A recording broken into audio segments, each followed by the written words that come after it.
very warm welcome to all present here. I warmly welcome Ms. Bidisha Sinha, who is the Senior Associate at Zaha Hadid Architects, London. And I have with me Ms. Usha Patel, who's the Dean of Academics at IIAD. And I have with me as a moderator of the event, Ms. Madhu Pandit.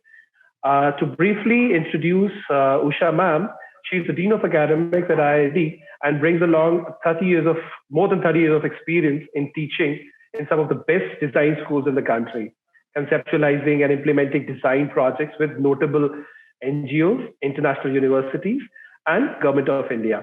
In fact, in one of her prestigious assignments, she headed the Delhi Metro uniform design project, designing all of its 18 categories of uniforms. She's also a published author and a prolific artist. A very warm welcome to you, ma'am. Thank you, Sachin, for giving such a fantastic introduction of me. Half of my stuff I'd forgotten myself. It's always a pleasure, ma'am. It's always a pleasure. Thank you very much. Sorry, please. Sachin. Then we have Ms. Madhu Pandit, who will be coordinating the event. Madhu ma'am itself, we are honored to have her also as the moderator. It's very kind of her. She's the principal partner at NMA, an architecture and design practice in New Delhi. More recently, she has joined IIAD as an adjunct professor. Ma'am, over to you. The forum is all yours.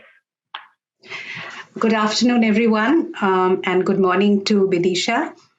A very warm welcome to you, Bidisha. Must thank you for taking out this time for us and particularly for I always feel the most amazing audience, which is the audience of the students.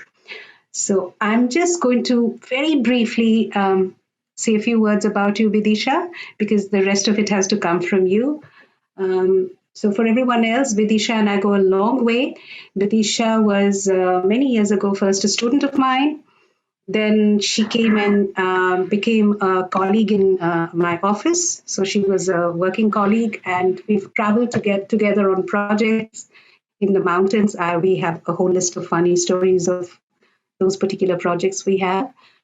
And more recently now, we have, because of COVID, become video chatters over sometimes a couple of drinks. And it's always a pleasure. And that's how I think this idea of Bidisha coming in and sharing, I had to ask her if she's amenable to talking. I found out that she does go and lecture and talk at various schools, definitely in England and London, but is it abroad too, Bidisha? I think definitely Zoom, or let's say this kind of hyper digitalization has made it easier now to reach out globally. So I've spoken to students in Texas, and we are not restricted by me getting on a flight. So actually in the last year, it's been a bit more interesting and fluid, but definitely everywhere where, it's been a few places. Yes, so that's how I think we were chatting, and I thought I'm sort of new to IIAD, and it is a place with a buzz, even though we've been working only online, and here we are. But before we start, I just want to say that how is it the brutal lockdown in London right now? How's that treating you? Well, I mean, we've been in lockdown since March in some form or the other. So in a few weeks, I would have been a year in. And I think pretty much me and a lot of my friends have forgotten to wear any shoe other than a slipper or a sneaker, It's just very restricted, the mobility. UK's been hit quite hard, actually. But it seems to be getting better. So maybe in the next couple of weeks, we should see some easement of the restrictions on movement. And then, it would be, I missed my yearly trip to Delhi. So we haven't had our proper meal and drink and catch up. So hopefully soon, maybe even April. But I suspect it's going to be early April before we are really out and about properly. So, yeah. We look forward to that. So, Yeah, I would. I think we can begin now. Over to you, Bidisha. One of the things for the students I want to say is that last thing Bidisha shared with me is that in this lockdown, while she's lives completely on her own, she's had two inmates, a fox and a squirrel. But we'll leave that story to later. I think the students must be eager to hear what you have to say. So, Sorry for my interruption. Can I just warmly welcome Bidisha from my side also? So sorry to taking up before Bidisha starts her. No, absolutely. It's a pleasure. And we would love to. Always happy to Yeah. Let me extend a very warm welcome to Bidisha from IIAD. It's been a pleasure to welcome you and such professional person like you, whose work is extensively in multidisciplinary or interdisciplinary projects, as I read it from your little paper which has been given it to me. And it's a pleasure to have you today with all our students and with all of us. I'm sure you know about, Madhu must have already discussed about our institute, yeah, but we do believe, the philosophy does believe in, multidisciplinary, or the understanding of the design vocabulary and understanding the design.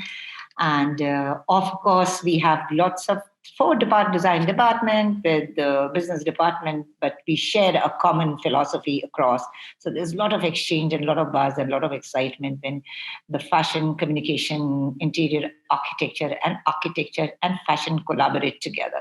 So it's a little exciting platform to have people like you be part of that. So I'm really looking forward to hear you and and understand the opportunity as well as the challenges from the industry that you come from. Thank you. That was a little bit of my intervention in the whole forum. No. It's definitely a pleasure. Like Madhu said, I go back a long way with her, and we share, I think, a lot of common attitudes, which is probably why a couple of decades down the line, we can still have a drink and have a laugh and discuss certain ideas. And that's the most important thing, I think, is making sure we're all still exchanging ideas. So I'm happy to talk through.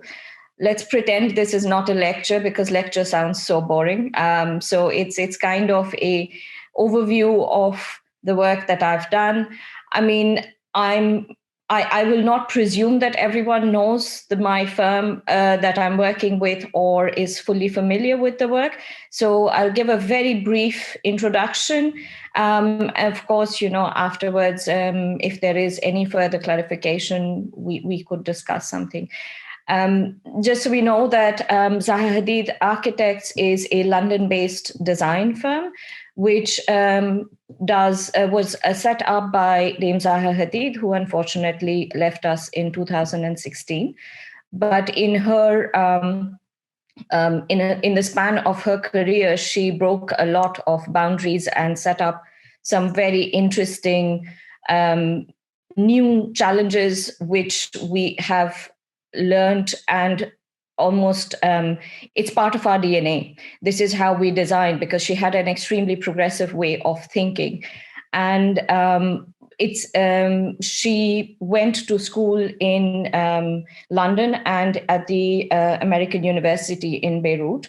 And then subsequently, she taught also in London at the Architectural Association, which is where I also went later for my master's. And that's also how I was introduced to her firm, because her then practice partner, Patrick Schumacher, was my thesis tutor. So I was invited to come back and work with the firm. And she was a very strong believer in education. She really said that, anyone can be taught. If you really want to learn, it can be done. So that's one of the things which really motivated us, because she did give us the opportunity to have the thought process, and it continues to this day. Even though we're a large office, you are allowed to have an original idea and see how far this can be pushed. And the other thing which was very, very remarkable was the degree of self-criticism that we are able to have a conversation without getting upset. You have an idea, and then you really, really go back in and make sure that is an idea that can hold and can be executed. So you need a certain amount of stamina to be able to do this. And I think that's something which is quite strong at ZHA. Of course, we, as Madhu was saying, we are a boutique design firm, and we work in architecture, interior design, and products. Zaha established over the span of 30 years a kind of a design language which allowed itself to evolve and allowed itself to be applied to lots of different scales. And every scale has its own challenge, but the fundamental design research which needs to happen, or the thought process, this is quite consistent, even though each of these items actually requires a different degree of finesse and detailing in order to execute. As an office, we are now a very large international office of almost 450 people. Our headquarters are in London, and we tend to work, we have another office in Beijing and in Hong Kong. We tend to work a lot with collaboration with international architects, and we second our staff. So I was in Hong Kong for 2 years, and I came back straight into the whole London lockdown thing. But we tend to be quite fluid, therefore, and we have almost, last count, 40 different nationalities working with us in the London office and internationally. And obviously, though it's quite well known that Zaha started building slightly later in her career, when she focused much more in the first decade on the academic side of it, architecture. We are now extremely well established. We have delivered executed, finished over 100 projects, and we have a similar number on paper and in various stages of construction and design. For the purposes of today's conversation, I'm going to focus on the work that we are doing in interior architecture. It's quite interesting for us. I mean, I'm obviously trained as an architect, and I have worked as an architect on a number of projects. However, most of my projects have had a component of interior design within it. And I think over the years, I've developed a certain amount of respect for what that means. And unfortunately, and this is something I was discussing with Madhu, that's when this conversation came up, is, interior design has a slightly bad reputation. People assume this is all about the soft, fluffy touch, which is not the case at all. In fact, interior architecture for me is super interesting, because architecture, shell and core, actually is quite static. Once you've done it, it's there and it will remain the same for quite some time. However, interior architecture allows you to continue to have the same thought process at a completely different scale. And there is a possibility that that idea can get refreshed in a few years' time, because the reality is the interior is largely driven by what the users need and what the tastes are and the ownership of the building. So the variables are far larger. And making sure, catering to every person's requirement is never going to happen. So finding that consensus and being able to create an internal space which actually works for everyone, this is something which is quite challenging. And I find more and more people are much more open now to new ideas in terms of how. So therefore, it is quite important to see it as interior architecture and not furnishing, before the want of a better word, because we see that. I'm going to just run through briefly, a couple of projects which I've selected. Some of them are pure architecture and some are a mixture of interior architecture and architecture. However, the one which is pure architecture has quite a component of interior architecture in it. The first one, the reason I picked it is because I think a building which is well executed outside and inside can become quite an asset for the community. And this was a school which we did in 2000, and we were commissioned for this in 2005, and we finished in 2010. And it was quite a novel thing for us, is because we have a very, very good reputation as a boutique design firm, high-end design. And this was a comprehensive school in London, which was in one of the poorest boroughs in London. And they had huge amount of social issues. And they did not have a senior secondary school. So this was the first senior secondary school for the borough. It was the first school, comprehensive school that we did at Zaha Hadid Architects. And it was one of the last schools to be done under a certain school building program that the UK government at that point in time was looking at.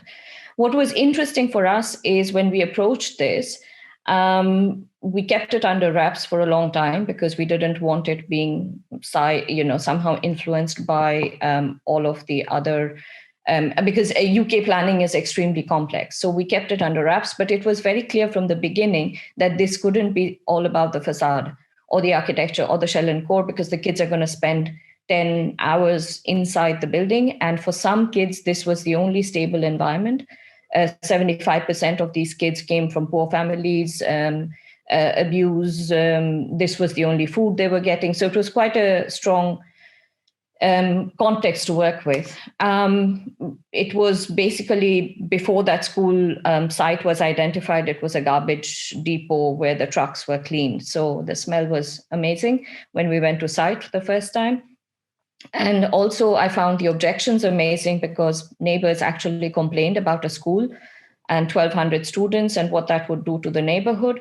But we think what we did to the neighborhood is rather nice if you compare it to what they had before. So in the end, this building won the Stirling Award for that year, which made Zaha the only person to win it twice consecutively. She had won it the year before for the Maxi Museum in Rome.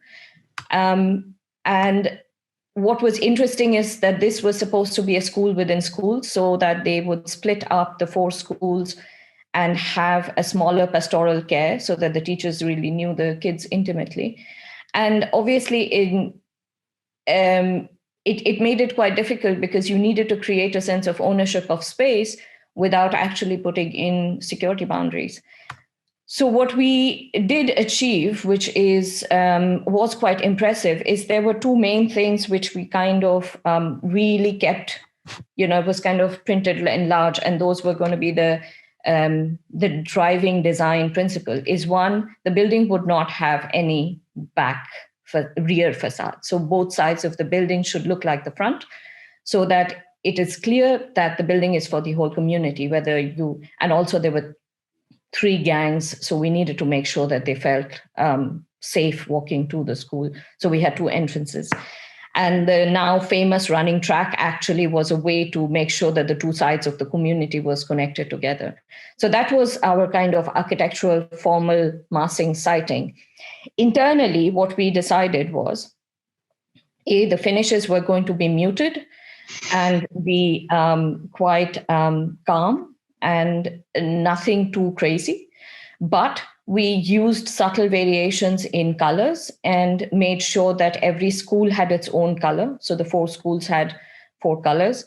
And we made sure we played with that color in places so that they became like accents. And the other thing that we did, which was very important, is within the school circulation, there were no blind spots. So curves, because, curves, well, we like curves, but made sure that you would never have a blind spot. There would be no one ever standing on the other side of the corridor that you can't see, because there was a huge amount of bullying. And all the corridors were made much larger. So we had 3-meter wide corridors, which ensured that the students could change classes without there being elbowing or any kind of overcrowding. Lockers were all placed in the circulation so that it allowed for passive supervision at all times. So there could be no locker bullying happening. So these were just some small gestures, which actually in the end created an environment where at any given point in time, a student was always visible and a staff member was always visible, which means that there was passive supervision, because we had discussions with the police. We had, they wanted us to put in security gates and all sorts of things. And we said, no, because this is a school and the kids need to feel safe. So the internal environment became really, really important to keep this. And then also all the spaces needed to be multifunctional. So we had the main hall, which was quite large, which could be used for assembly or used for lunch, but again, could be seen from the circulation. all of the laboratories, and they were just made to have a lot of daylight. All the staircases had a lot of daylight and glazing, which allowed that to be visible. So that became the main driving force for the interior design of this building. And we made sure that there was enough money in the cash pot to ensure that this was a high quality finish inside. So we kept the material palette very simple, nothing fussy, but that made sure that they got the quality that would last and age well also. Quite important in a school. The next one, which I will present, is something which we finished 3 years back, was at the Science Museum in London. It's a mathematics gallery. Again, very interesting, because the brief we had was we had to take something, a STEM subject. So it's a science subject, which is traditionally seen to be rather boring. Nobody wants to go to a museum to do maths. I mean, I remember barely wanting to go to my class in school for maths. So why would I go to a museum for maths? And the Science Museum was trying to slowly change the perception of STEM subjects. So when we participated in this as a competition, because, Zaha's first degree was in maths. So she found that quite fascinating. Patrick is also extremely fascinated by the calculations, the mathematics, and how it can inform our actual design and fabrication process. So we have we have a computational research department within the office, and this was done in collaboration with them. And what was again clear in the brief is currently at that point in time, the gallery that they had, which was being used as a thoroughfare corridor. They had zero, almost less than, I guess it was as fast. The retention time within this maths gallery at that point in time was only as fast as someone could walk through it. Nobody was really standing to see anything. And this was such a shame, because they had the most stunning collection of objects. So it was really great, because we had a curator who was extremely out of the box in the way he was thinking about it. And they gave us a list of objects that they would like to display. And this plane actually grabbed our attention, because it's the first plane which was designed in order to study aerodynamics. So it was quite interesting. And we decided when we walked into the space that the first thing that needed to happen is you need to make it not easy for someone to run through that space. So what we did was we took this object as our inspiration and then created a database of all of the other objects and the size of the boxes that they need for display. We decided to move away from the traditional multiple objects display within a cabinet, and we stuck to single object on a pedestal sort of display. So we took that, we simulated it parametrically, and we created, I'm going to run this as a video because it's probably nicer than hearing me speak on diagrams. We simulated the aerodynamics of the plane within the space of it was a 900 square meter rectangular room, essentially. So we decided to use that as the generator for the form. And then we hung it bang in the middle of the room, and then ensured that all of the circulation happened around it, which meant that even if you were not someone who was very inclined towards maths and you needed to get to the other side of the museum, you would have to walk through this, but you would have to take a little detour, and it wasn't going to be a straight line. And you're walking along these kind of different objects. And what happened actually was that retention time, which was less than 10 seconds, increased to about 12 minutes. By the time the first 6 months, this gallery had a footfall of over 1 million people, and they managed to increase their retention time for 12 minutes, which is actually by museum standards quite exceptional. And the other thing which happened, which was quite interesting, is the science museums unfortunately get treated quite badly. You know, people come in, they think they can punch and bang and do various things to the objects because this is all for scientific or it's educational. However, these objects in themselves are almost unique, and they are such amazing craftsmanship. If you see some of the pendulums and the all the compasses, and there was also a section on eugenics, which is an extremely sensitive topic. So what we decided was creating a really calm space and organize it so that each of these objects had their own storyline and their own objects. So there were 6 storylines, 6 zones separated by these pods. And we created little hubs within that 900 square meter. And also it made it more palatable. So you're not walking into a massive gallery with a lot of objects, which somehow you feel the pressure to take in. But you could choose to go and see only a small story and then walk out of that space, or just sit and be calm and just have a quiet moment. The other thing which happened, which was quite interesting for us, is that the students who were coming in started behaving differently. And I had some very interesting discussions at the early design phase where, they were very scared that things would get destroyed, because that is true, that was happening in the gallery.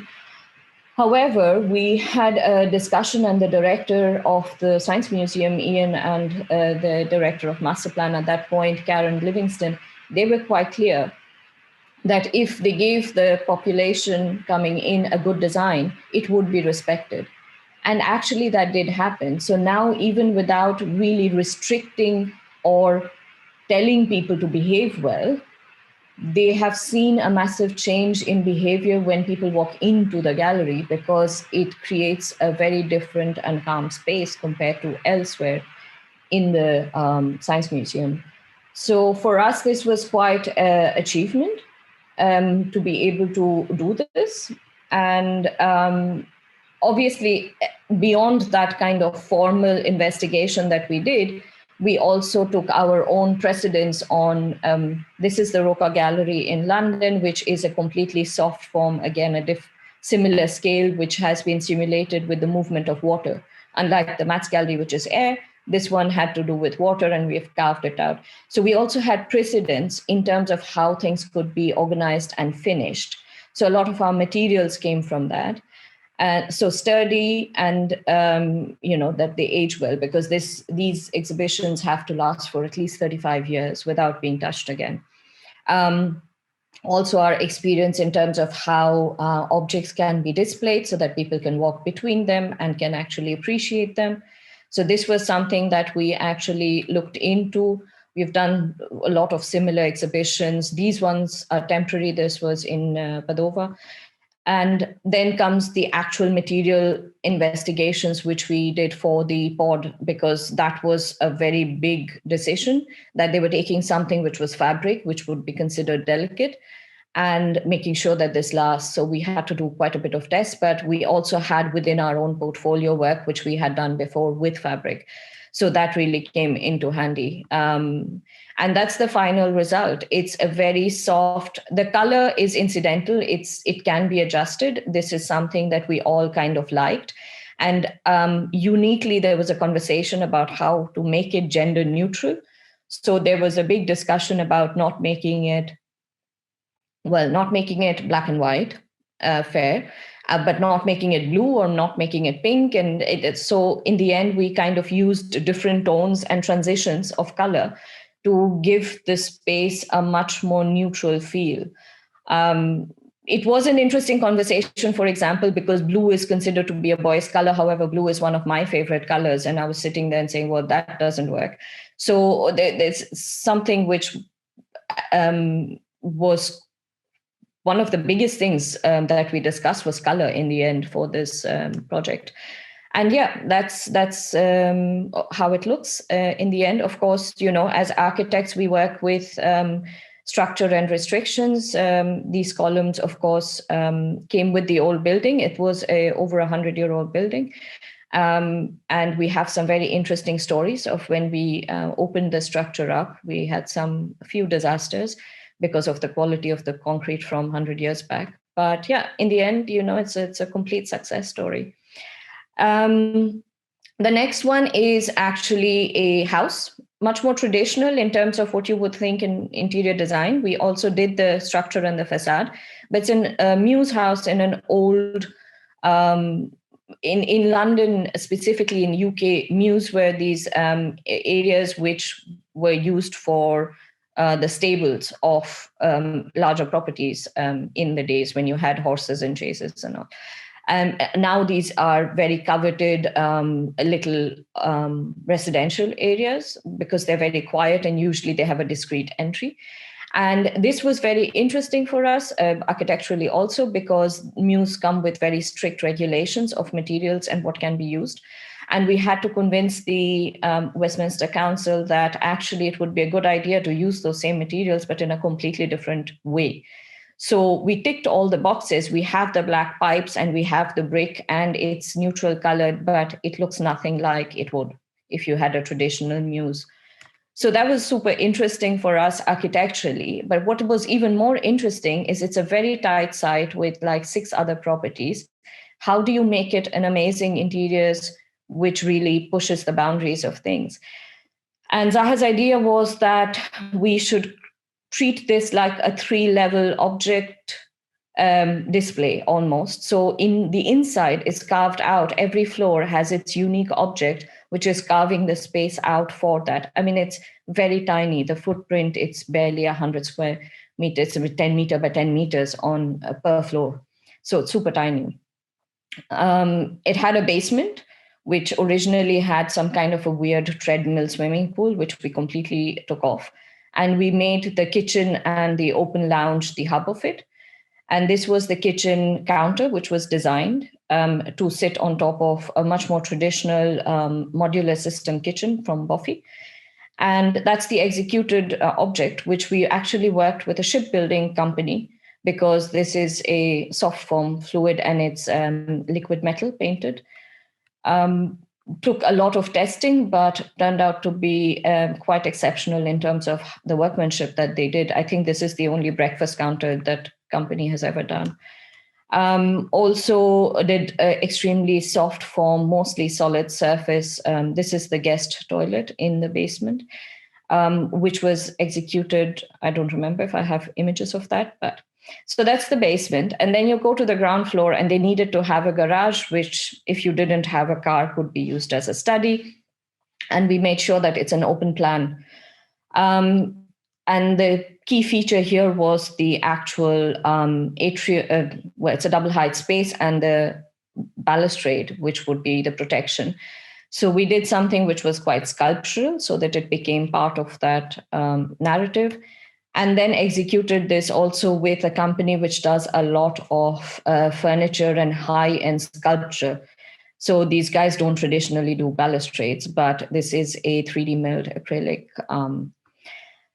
And again, the first floor, master bedroom, open suite with a door. This was the idea. And then we just designed it so that that wall became the feature. So you had this kind of an object, which was a wall, which then carved out the different spaces within that suite. And that was the master bedroom floor. And the other thing which we did was usually English houses, they need to have a garden, patio, something. So we turned it on its head and made a vertical garden, which kind of went into the house also. So that was quite interesting. And you could step out onto this from the master suite. And then on the top floor, we used the same logic and we created a space. Now, of course, the girl who was going to live here, she had an extensive wardrobe. So that became the wardrobe. It could potentially be just a room for your study, for yoga, it was a very, very kind of interesting structure, and it had a very stunning skylight. So it made, and as you see on the right-hand side, this was an image taken under construction, that we executed it with that same kind of fluid dynamic. So it had the possibility of being a lot of other things.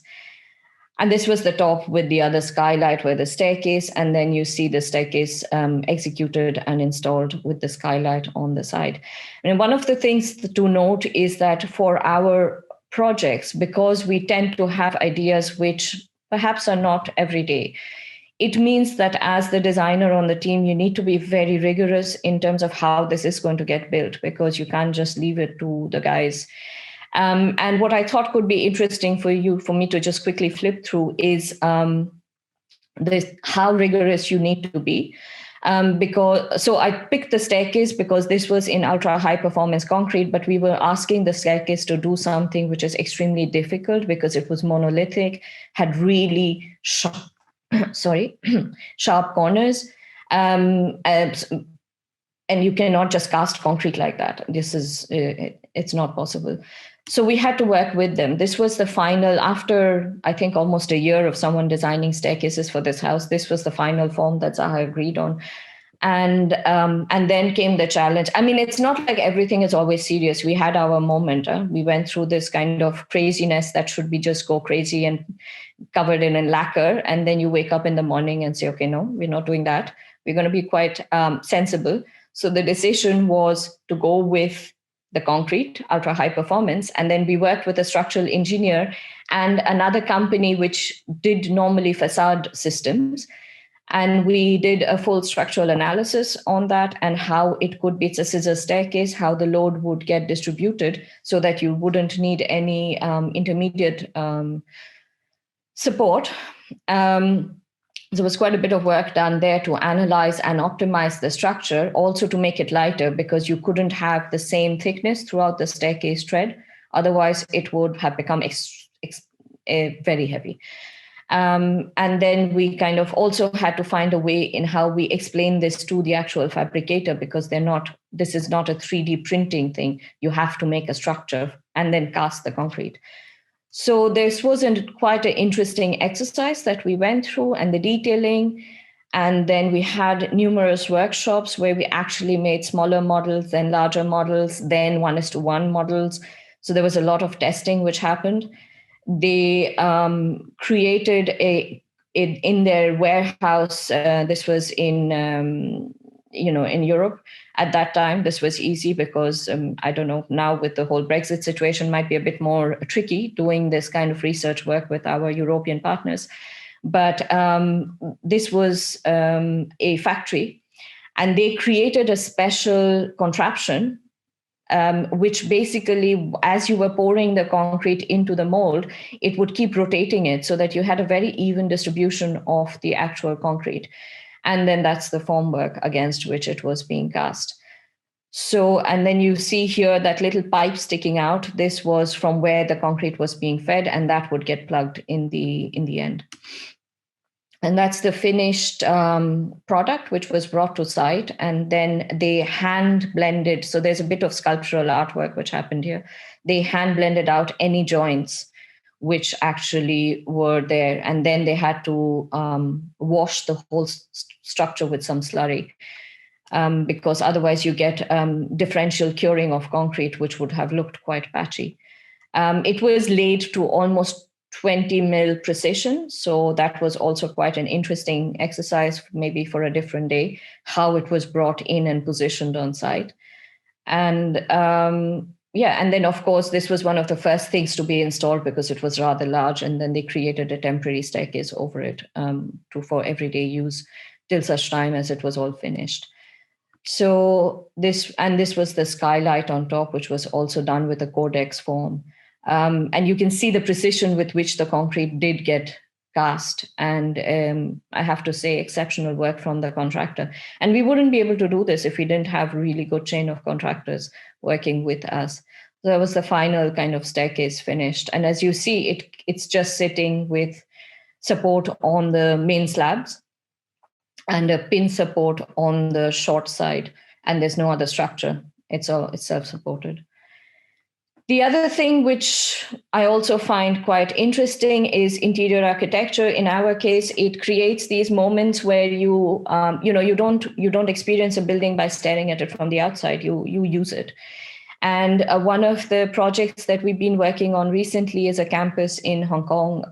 They have their first year student accommodation. And they had this discussion about the fact that the students don't seem to want to stay or spend extensive amount of time within their campus residences. And why is that? And one of the reasons, what we found, we did quite a few studies on that, was there was a question of scale, because as you come out and you join a university campus, which is rather large, you feel a bit lost if you are in these mega residences. And there was this thing that they needed a bit more, a bit like we did in the school, where it would be easier for them to navigate this new world if it was a smaller group of people that they were more accountable and forced to interact with. And that would also give them the confidence to then go and create further interactions and relationships within the larger campus.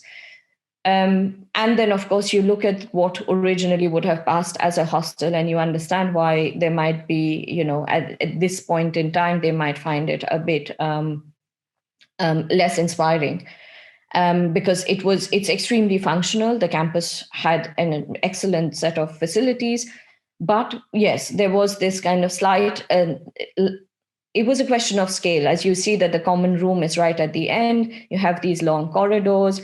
There's not so much interaction for people so you only interact with the person you are sharing with and no one else. So we turned that a bit more on its head and took cues from collective living, which is happening more and more common, especially in the West, and said, treat it like an apartment, so that it's going to be a cluster of people. And we had extensive consultation with the students within. So this project has been built inside out almost. The rooms became the most important thing. You have site and all of that, yes. But the rooms became the most important thing, and how to make the students feel secure within that facility. So we decided to go with the idea of having various size apartments, and then making sure that those apartments had shared common facilities and little kitchens, and toilets are shared between 5 people and not 50, so that at least you're accountable for your own shared accommodation. And this was what we kind of did as a study of how it could be organized, and came to an agreement with the client. As you see here, it's this is the smallest of the apartments that we did make, what we call clusters within the halls. There are 4 different halls here, and they have a mix of rooms which can accommodate up to 36 people. And then the inside also, as opposed to the outside, we just, each hall has a color. We used it as an accent, and also created kind of fresh, white, clean, nothing over the top. This allows the students to have enough flexibility to actually put their own stuff up. But we kind of try to move away from this old school wood, laminate, veneer. A, they don't age well. B, they just make a tight room feel even tighter. So we went for quite neutral colors, and then an accent color.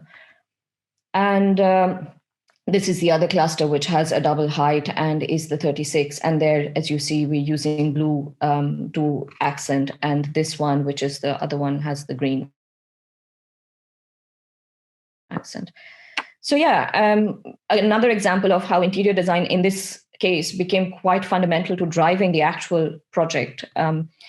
And then just to wrap it up, I think what for us is something which is really important, which hopefully you've picked up in some of the examples I've shown you, is that we as a brand pride ourselves in excellence, whether it's design, whether it's execution, whether it's the ability to see our ideas through. But that means that we have to accept that this is not a glamorous process. It is hard work, and we have to really, really take the everyday objects, because you would be amazed the kind of discussions I have about, say, firefighting systems. I mean, there is a complete market gap. There is no fitting which actually looks good, but you are putting these into spaces which you want should be exceptional, which means that you have to think through every piece which is going to come together in these spaces, and really start studying how you're going to do that. And that means that as a designer, you really need to understand how you're going to build this, and work with your fabricators and really discuss the kind of challenges that they're going to have in terms of actually delivering this. So we have a very, very close working relationship with our consultants and our suppliers and fabricators, because as you can see on this sheet, the space is going to be very exceptional. It's a beautiful GRG ceiling eventually, but you've got that whole list of objects which have to go in, and they need to go in. There is no questioning that the space has to function. So that is the other side of it, which, of course, we really have to pay attention to. And then finally, in the end, what I was referring to earlier, what people think interior architects or interior designers do is the soft furnishing. Yeah, in the entire length of the process, occasionally, towards the end, we can pick some soft furnishing. This is not what drives any of our designs in any of our projects. It is about staging and, of course, the materials. But the palette is something which evolves as you understand how the space is going to be used. So it's kind of it's the cherry on a well-executed project when you can pick some really nice, beautiful executed furniture. Sometimes we do our own, as in this case. Sometimes we use what is available in the market, because you do have a lot of beautiful products in the market also. Not everything is bespoke. And I think we might just be on time, or I might have run over by 10 minutes, Madhu, but that's it for now. I can hand it back to you. This what you see on the screen is 2 different projects, just to give some context. On the right side is one of Zaha's very, very early projects called Cathrat Road.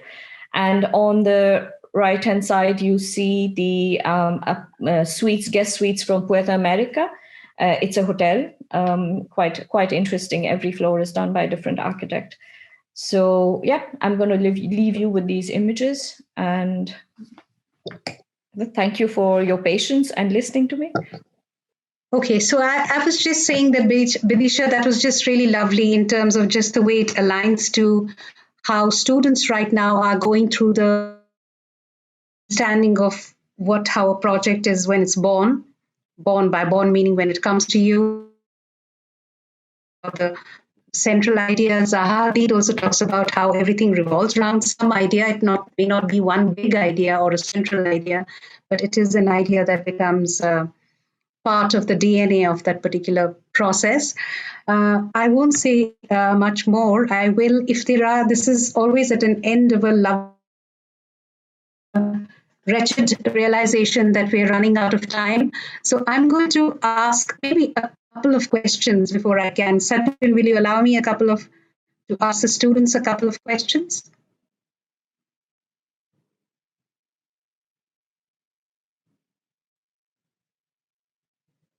Are there any questions amongst the students?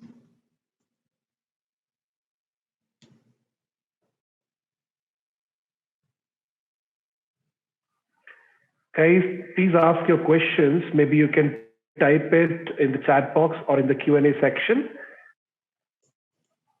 Okay, Shambhavi Gautam has raised her hand. I will just allow her to speak so that she can continue. Here it goes. Shambhavi, you can speak now.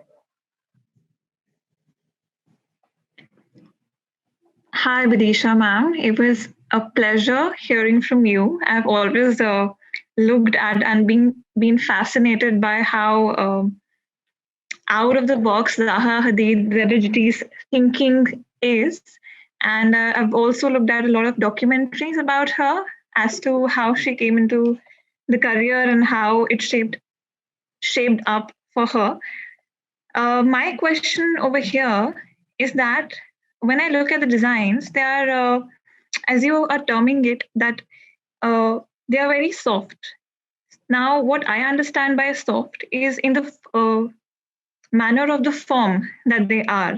It's very circular and soft forms in the sense they don't have harsh corners. So how important is for the ZHD, because it, like you showed the staircase, these are very energy intensive designs. So do Zaha Hadid architects, they consider the impact on the environment of such designs? Or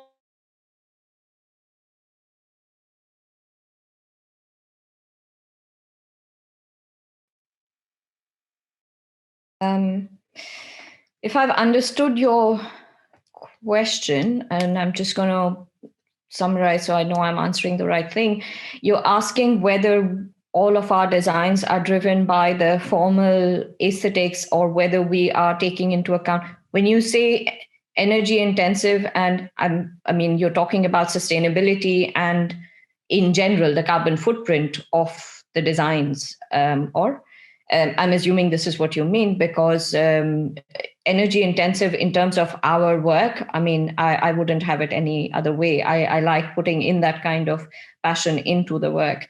But and no, the short answer is no. It's a balance of both. And different briefs and different projects require different solutions. You are seeing here a selection of what we have done. For example, within the house, the staircase, yes, this is an exceptional piece of work, but this was also, that's what was intended. However, if you see the hostel, it's going to be, in fact, that hostel is designed to be add to the carbon neutral approach that the campus and the university has in general. So it really is a balance of what the brief is, what the client's ambition is, and what the design agenda is. So it's not one solution that fits all, which is why within the ZHA group work, you see a very large variety and diversity in terms of solutions which are finally developed. Hopefully that answers it. Yes, ma'am, absolutely. Thank you so much. I'm just going to read out a couple of questions that are in the chat box. And I do want to take time, we're running short of time section, but we'll quickly take them. One is by Amana Abdullah. She says, I'll read it out the way she says, good evening. For a big project like this, how do you go about pertaining to the budget? I assume they have a larger potential to exceed the budget. I think this is that always existential question. Yes. Yeah. Oh, this is great. Okay, I can read this. Sorry.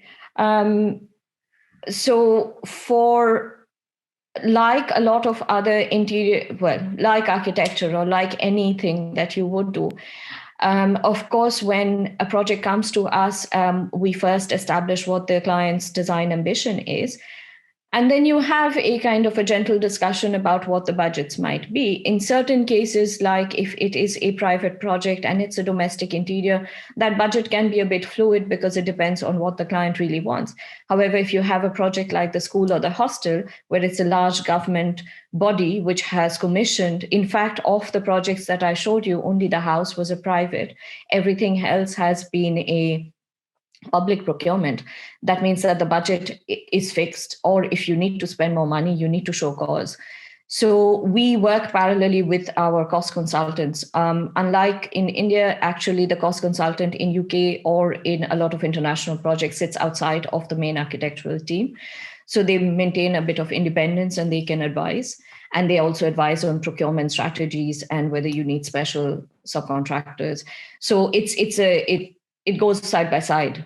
From day one, you have to be quite cognizant of the fact that you're spending someone else's money, and you need to make sure that it matches the ambition. So it just goes side by side, large or small, doesn't matter the scale of the project.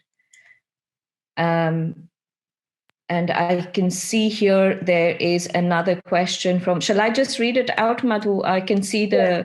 In fact, the second and the third question, the one by Anushka and Sushmita, if you want to read it together, you might want to blend the answer. Those are two different questions, but the answers are, yeah. So it's from Anushka. She's referring to, well, thank you for the presentation. You're welcome. I observed how most designs had a running language of very fluid organic forms and shapes, and just wondered what might be the reason behind it. And then Sushmita says the same, thank you, and you're welcome, Sushmita. I wanted to know a little more about the form generation process. How do you approach the process of Subtraction Edition? As I said, yes, over the years, if you see Zaha's early work, it's much more sharp. If you see our more recent work, it has evolved into being something much more soft. Now, partially, yes, this has to do with the fact that sharp corners are probably not the most natural thing in the world. You don't find sharp corners in nature, and it's something which traditionally would have come from the fact that you had the ability to fabricate sharp corners. But naturally speaking, if you look at old world construction, actually everything has a little iris or a bit of a softness, and it becomes even more important in the interiors because, well, soft corners give you safety if it's a piece of furniture. And like I said, in the school, the soft corner allowed for no dead ends. Your eye always carried through the circulation. But it's not what's driving. We never approached a design with Zaha saying, okay, everything has to be a little fillet. This is not how the design was approached. It's something which has evolved over a period of time. And we are quite good at being able to execute this well. And it's catching on. You see it much, much more internationally. But we also do, maybe I should have picked a balance of projects which show sharp and soft. I didn't do that. Maybe that's for next time. But yeah, the question about Subtraction Edition, this is quite interesting because we too tend to work in 3D. So for interiors, we model it as a volume. And then we see how the function gets distributed and we carve the space out, which is why you see a lot of fluid. What you will see is most of our circulation tends to be very fluid, even if the elements themselves are not necessarily soft. I think that should I take the next one? Because there are quite a few things popping up here. Sure, ma'am, please. So there's Kanika Arora. Most of your projects are very specific to the context. Wait, I have to scroll up. It just went away. So I was told by Azhar that there is another meeting after this. There is 2 from the same Kanika Arora, I assume. There are 2 questions? Okay. So most of your projects are very specific to the context, cultural aspects, programmatic requirements, addition to parametric engineering. Could you briefly talk to the students about the significance of context for any project in relevance to interior architecture? And the same person has also asked, in addition, majority of the projects done by the firm have a seamless spatial flow. I think this kind of touches a bit on what I was already speaking about earlier, is that, well, the designs have to be to context, right? A private house versus a school versus a museum, every one of them is a completely different brief. I cannot take one solution and apply this everywhere, even though, like I briefly hinted in the Max Gallery, our experience on previous projects leads up into the intelligence, which allows us to execute the next one better. But every project which comes in is individual, and it needs to be individual. We don't do a cookie cutter design. This is not the style of ZHA. And so we never repeat. In fact, that was one of the things that was a rule. Zaha refused to let us repeat ourselves. So if you had a new project come in, you might use the base of something else as a jumping or a launching pad. You get your thought process started, but it had to be something which was unique, because it's not just about responding to the brief of the client. Within your own design thinking and growth, every project needs to bring a certain challenge. Otherwise, it's going to get very boring and repetitive. So for yourself, you need to set a challenge. And every one of these projects that you have seen, individually for the client, it was a first of its kind, but also for us, it was quite unique because it brought something into our portfolio or into our research or into our knowledge of fabrication, a new element which we could then build upon further. So I think context is quite important.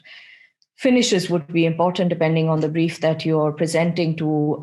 Materials available are important depending on the market you're working in. So this just goes, it's implied. We don't really think about it as a separate variable.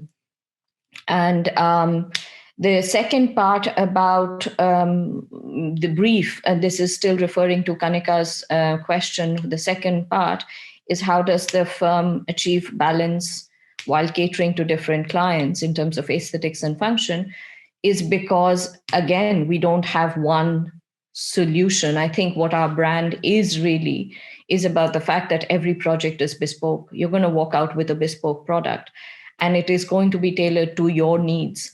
So the clients know that when they come. And of course, there are some clients who come to us because they've seen another project and they really like that style. But they know that when they come to us, we can take that interest and make it into something which is unique for them. And that's how you balance it out.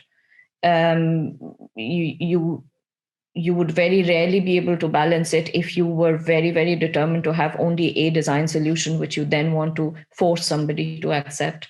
This wouldn't work. We work a lot hand in hand with our clients. So that, and then there is a question from Niharika Mathur, who says, does the firm also prioritize evoking emotions of the user in a space? Yeah. I mean, it depends. Again, like we said, in the maths gallery, it was a sense of awe for the subject of mathematics, which frankly, I think we did an amazing job. I mean, who knew that maths could be so fascinating, because we treated it as a form of art almost. So it took away the fear that when you walk in through those doors, you have to become hyper intelligent suddenly and get every last thing. It's not about equations. So, and then in the hostel, you're trying to create the sense of security and a home away from home. But again, this comes with how you respond to the brief that is being placed in front of you. I don't think I've ever approached. The emotion is, again, implied within the solutions that you're coming up with. The best space that you walk into is the space which has been tested so rigorously that it is effortless, that you walk into it and the people use it the way you want it to. You don't have to give them a handbook and say, go walk into my space and feel awed or feel safe. It should come naturally. So that's how we approach our design. Yeah. Right. There are two more questions. There's one by Sam. Can you read it? Yes, there's one by Sushmita Rai, asking skill sets that one must have if they wish to work with ZHA in the near future. I don't think it's specific to ZHA. That's kind of my question.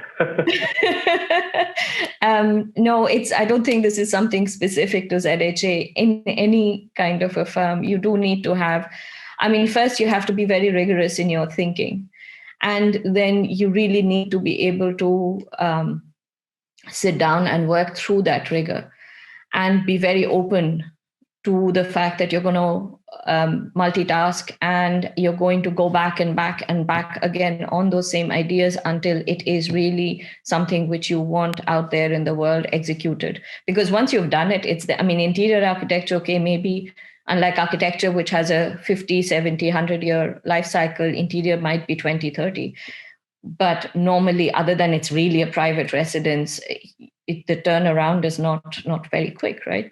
So it needs to be something which you're really convinced about. So I think stamina, hard work, and the ability to not have a life for some time sometimes helps. But in general, on a serious note, I think it is not specific to ZHA, but in general, you need to be really rigorous in your thinking and open to adapting to new skills and the information, which is very rapidly changing nowadays. You can't be very rigid. And there is one other person, Rupur Bansal, who says, hi, ma'am, thank you for an interesting presentation. You're welcome, Rupur. I wanted to know, how do you balance aesthetic elements with client requirements without? I think I kind of answered this, right? She's asking somehow a similar question about the balance of function, budget, aesthetics, and it only comes together. All our successful projects have only come together when the client, the contractor, and the design team and the consultant teams have all decided this is the right solution. So you have to get consensus in terms of what you are building. There is another question. I'm going to Before that, Bidisha, there's one question which is in another box altogether. Because it's a personal question, I don't know if you can see it. I'll just read it out to you. Is that all right? Yeah. Mm-hmm.